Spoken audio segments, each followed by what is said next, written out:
Hey, what's up, everybody? It's your man Rico. Yeah, I'm just here to do a quick message to the one and only Congresswoman, longtime Congresswoman Maxine Waters. She had a lot to say about black men. Well, she had a lot to say about black Trump voters, but especially black men. And black men seem to have been on the taste buds of so many people. And in the past week or so, it seems like the Democratic Party is kind of losing their way because they are wondering what is happening. How are black men not loyal to us blindly as they've been for the past 50 years? Well, Maxine Waters says that she's upset with black Trump voters, and she'll, in her voice, I'll never forgive them. First of all, we don't need your goddamn, so don't cuss. We don't need your forgiveness. We don't need your permission. We don't need anything from you, Maxine. But what we needed from you as a black community for 50 years was some representation in that constipated, boring carcass. But you failed to do that. Then you have the audacity to try to chastise black men because the numbers are rising as it relates to their support for Trump. Went from 6% back in 2016. Now it's probably upwards to around 25%. So I posted something on my Facebook page. I just want to read it to you, uh, Maxine, and other members of the Democratic Party. I'll just read to you what she wrote in her little rant, or what she said. Well, basically, I'm gonna give you my thoughts. You can check in the description box too, uh, or you can look up the story Maxine Waters upset with Black Trump voters, and it'll pop right up. But the title of it on my Facebook page was a longtime Democratic Congressman, Congresswoman Maxine Waters is upset with Black Trump voters, especially black men. And this is what I wrote. It says, this has to stop. How can black Democrats be mad at black men who have left and who are continuing to leave the Democratic plantation? Who does Maxine Waters think she is? She is not a voice for black men. She has never been a voice for black men.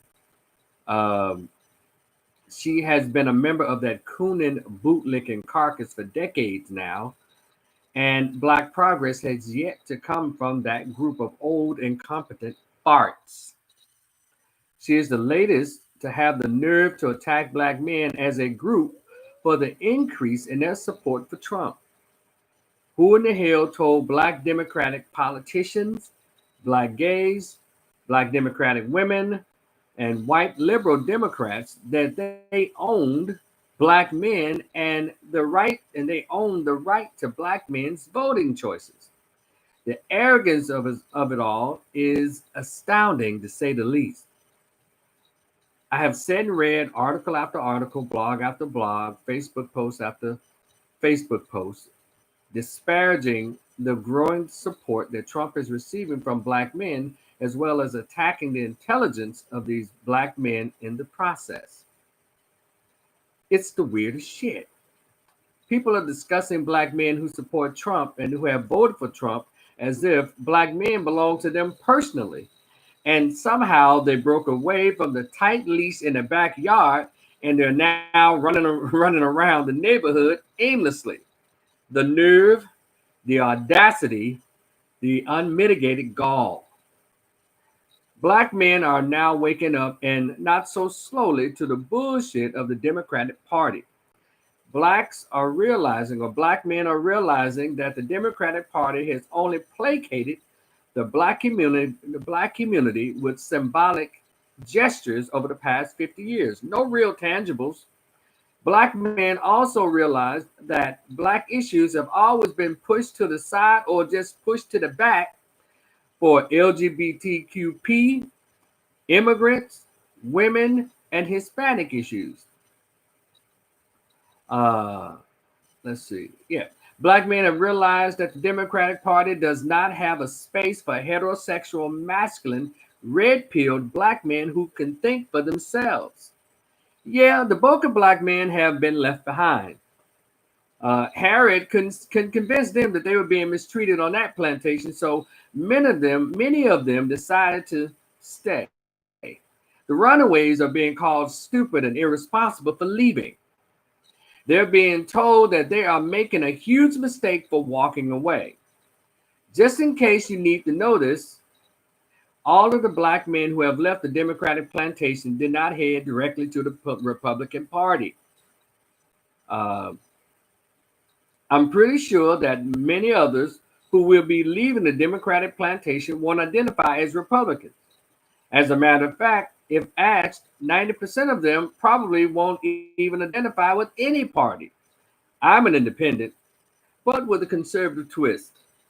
Most black men who voted for Trump during the early voting period and those who plan to vote for Trump on November 3rd more than likely do not identify as a Republican. So Maxine Waters and others who feel the same way she does about black men right now, you can kill the nonsense about black men who are refusing to be footstools for the Democratic Party. Our departure, our exit is your fault, just like it was your fault that Trump got elected in 2016. If he is reelected on November 3rd, 2020, that will be your fault as well. So instead of trying to attack black men, you need to get your own political party in check. You don't own us.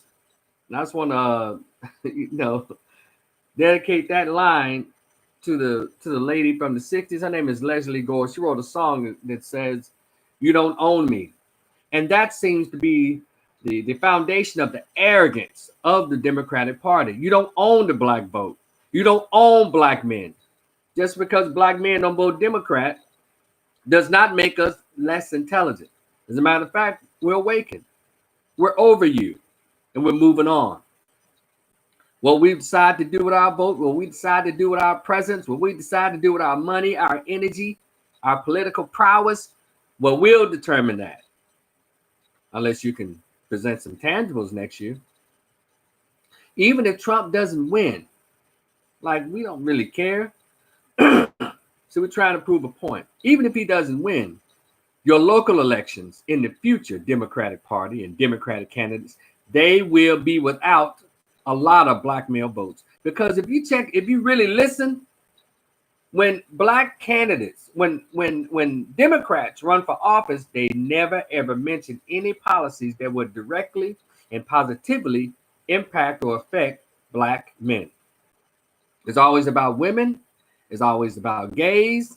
It's always about immigrants. Nothing about black men, American black men, ADOS black men, ever. Heterosexual, masculine black men, ever.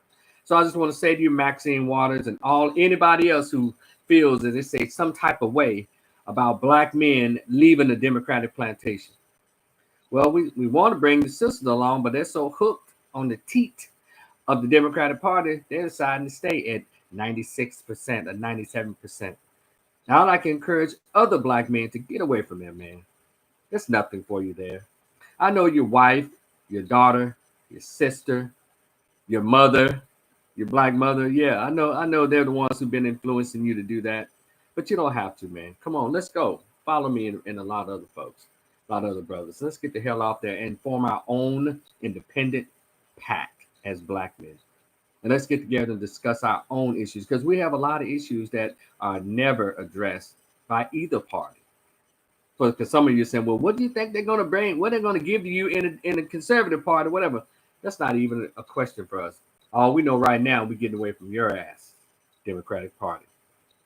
So I just want to share that. Thank y'all so much for listening. And be sure to like, share, and subscribe.